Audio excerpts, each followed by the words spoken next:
Bienvenue dans la toute nouvelle exposition de la Philharmonie de Paris, David Bowie Is. Alors, quelle exposition incroyable!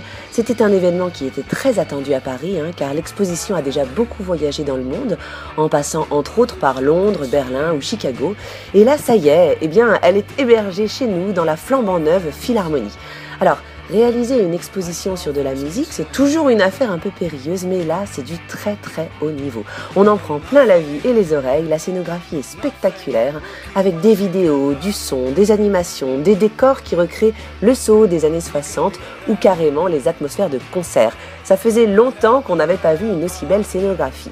Alors on est littéralement plongé dans plus de 40 ans de carrière de l'artiste, enchaînant ses tubes, ses archives personnelles, inédites, et ses costumes cultes. Et effectivement, côté costume, on est vraiment gâté. On peut y voir les tenues les plus extravagantes et mythiques de Bowie, de Ziggy Stardust à Aladdin Sane.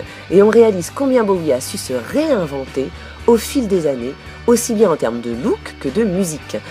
Et puis l'exposition nous réserve des scoops. Saviez-vous par exemple que Bowie est un collectionneur fou qui garde tout? Il conserve plus de 75 000 objets lui ayant appartenu dans un immense entrepôt à New York.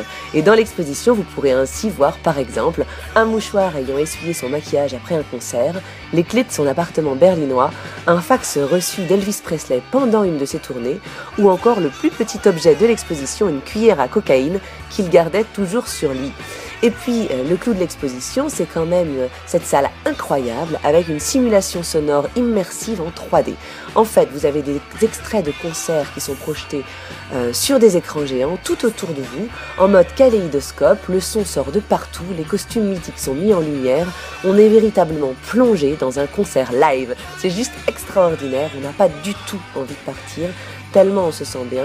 Et franchement, après l'exposition, vous n'aurez qu'une envie, écouter un de ses albums avec un grand sourire aux lèvres. On a jusqu'au 31 mai pour aller voir cette exposition avant qu'elle ne s'envole pour continuer sa tournée en Australie.